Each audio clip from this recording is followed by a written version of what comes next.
and I'm working normally at a division called Environmental Systems Analysis at Energy and Environment Departments. I'm working with two issues.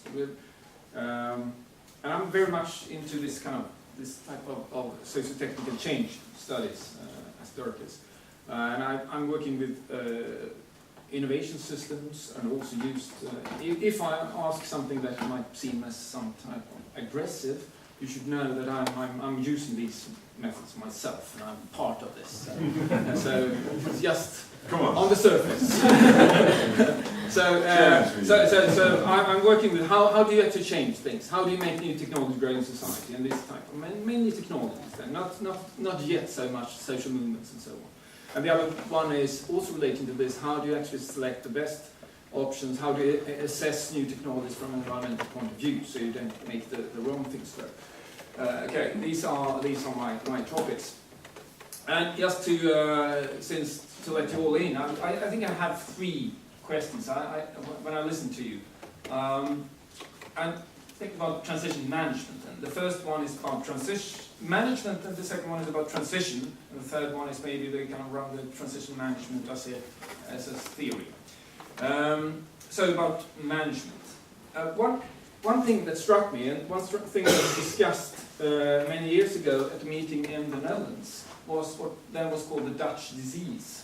That there's a lot of thinking going on, but very little happening, kind of in these areas. So, well, compared to Germany, for example. And one thing that I thought about now when I listen to you, and since I've been studying, for example, the solar cell industry development in Germany, started that in 2001. And saw how that started to grow locally and so on in the beginning of the 90s, as you rightly said. And also the wind power, how that started to grow, partly and became large, kind of more or less a surprise to the regime actors, in a sense. So one provocative question could then be, if there had been transition management going on in Germany in the 90s, well, the regime actors would have seen what was going on and they would have stopped it earlier on. That's kind of a risk in transition. Yes. So that's one first question. Is there a risk of doing this? It may be better to do guerrilla work in closed rooms in silence and let things grow before you. And then the next question then would be about transitions. I mean, one criticism is that, well, can you actually see transitions? Maybe some field, but an alternative view would be that continuous transformations going on. Kind of what is the starting state, what is the end state, and so on. So how do you view kind of transitions in kind of compared to a world where things are changing all the time? How real is that? Is the transition really? And then the third one would be, and more than friendly question would be, could one see? I mean, I see this transition movement as maybe becoming now gaining momentum, and as one could have seen, maybe is a continuation of the whole systems approach, starting after the Second World War, with the cybernetics, with the soft system science, and so on, and now maybe gaining momentum and becoming more widespread, and maybe could kind of challenge neoclassical economics and so on as a potential kind of regime idea of how change is managed in society. So these are my three challenges to you then. Yeah, good questions. They are at the heart of the transition debate. To start with the last one, I think it is. So we are also drawing a lot from system science and system theory, and it started in the 50s, still in a rather technocratic way, and deterministic way that evolved and it spread out into different disciplines. And I think transitions is really drawing from that part of it, but it also sort of tries to combine how systems thinking sort of evolved or emerged in different disciplines. I mean, one can read in many things written in the 70s about kind of challenging positivism and making science that actually address the big challenges we have. Yes. And so on. It's kind of, and I think it's sort of been going up and down, but we're also part of the transition in science that's going on, I think.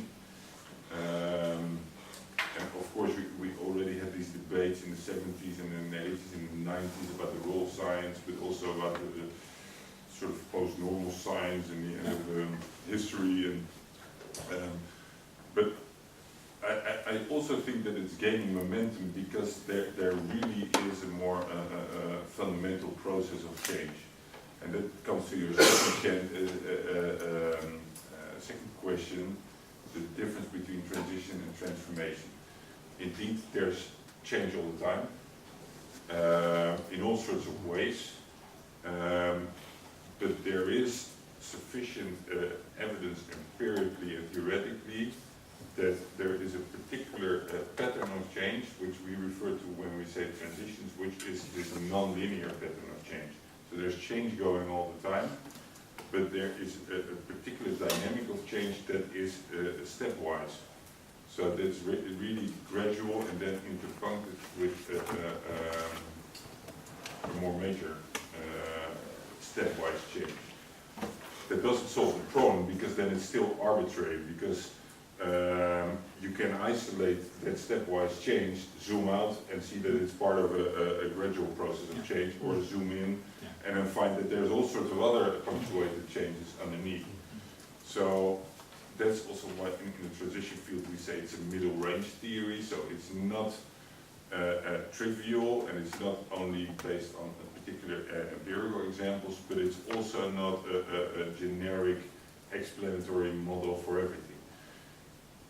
What we do feel is that it's a very important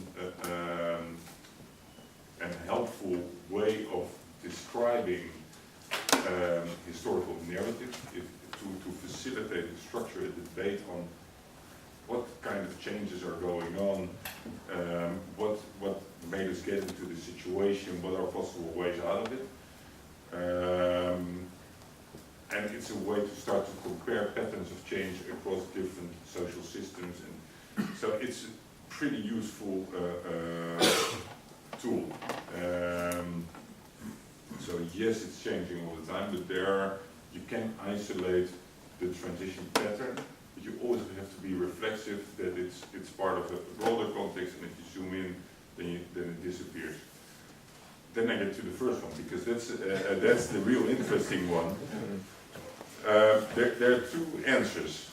The first one is that the goal of transition management is actually to prevent a transition.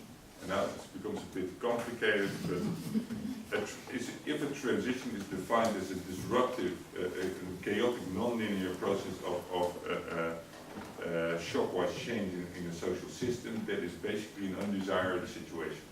You can easily end up in the social conflicts, the huge job losses when a sector goes down.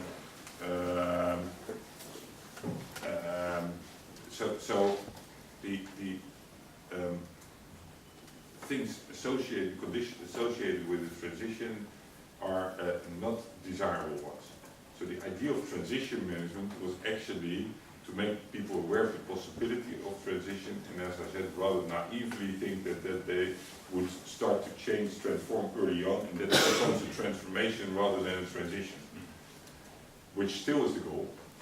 What we saw in the energy transition program, that it was really hijacked and used, basically transition management was used by the regime to slow down the transition, to create a distraction for people that wanted a real transition, give them some small money, but of course we learned from that.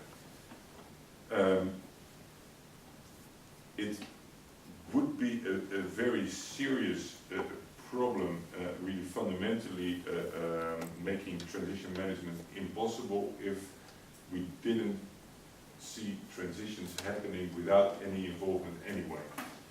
What I mean by that is that in a number of domains, like Vattenfall or RWE, are no longer questioning or able to question that there's something fundamentally changing in the system now, that they need to think about change.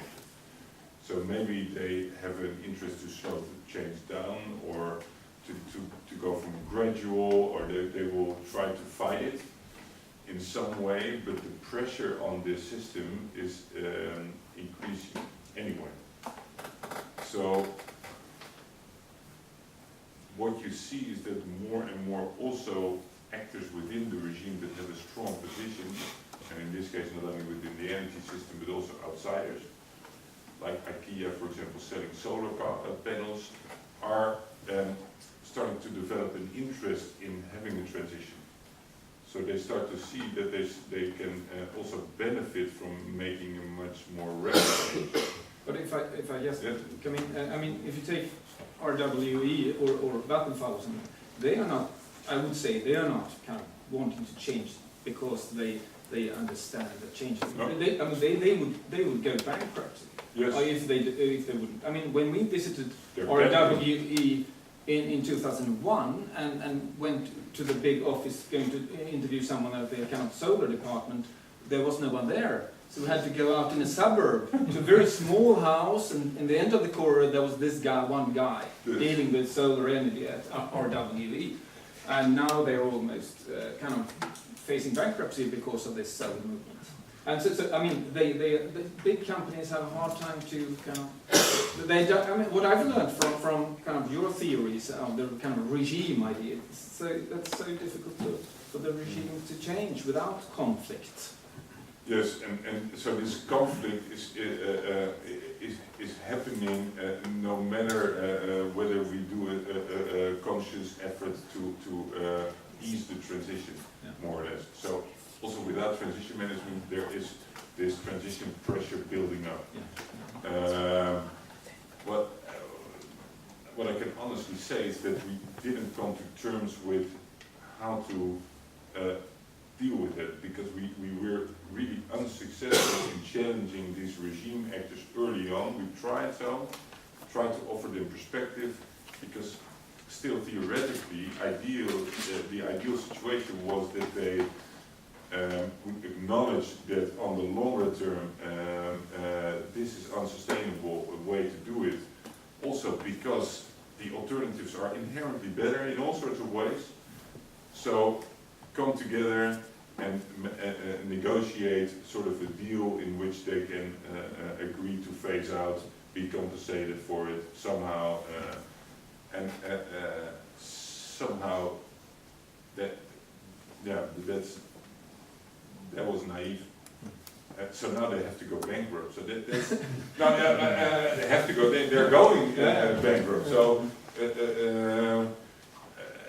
60% of the big fossil energy companies is not a real serious problem. So it's not unimaginable that within the coming years, a number of them will actually go bankrupt, creating a huge insecurity in the energy market, destabilizing it, and then you get all the social security issues. And we've had these debates already for the last 15 years, 30 years. I mean, we know the alternative.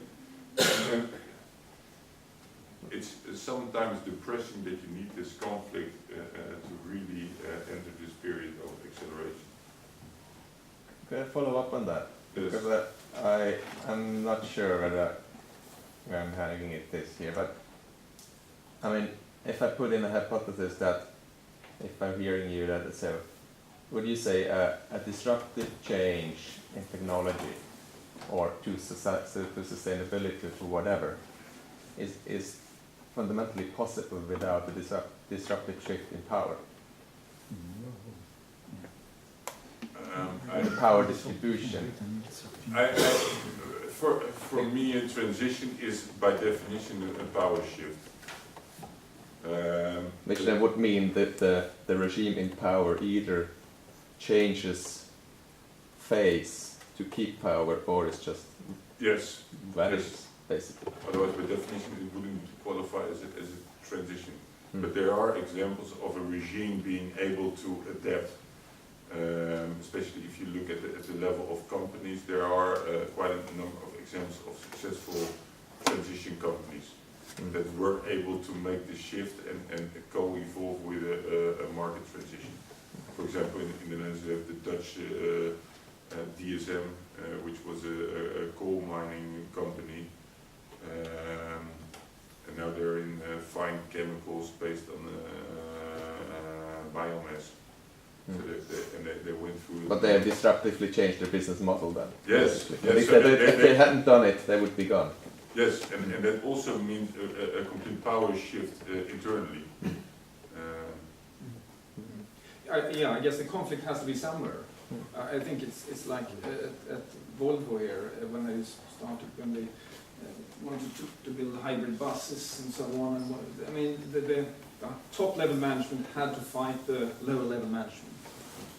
I mean, so there will be conflict within the firms. Yes, but another disruptive innovation example from the healthcare world sector in the Netherlands is it became sort of nationally organized and financed based on the idea of efficiency and scaling up. So it used to be community-based elderly healthcare. In the 90s it was liberalized, so they became these huge organizations, and they were really much on efficiency and prescribing exactly how much minutes every function, every task could take. And then there was this a guy that said we go back to the old model, and it just start with small teams of professionals with different backgrounds. They go into a neighborhood, they have their clients, and they decide whatever they do. And he was literally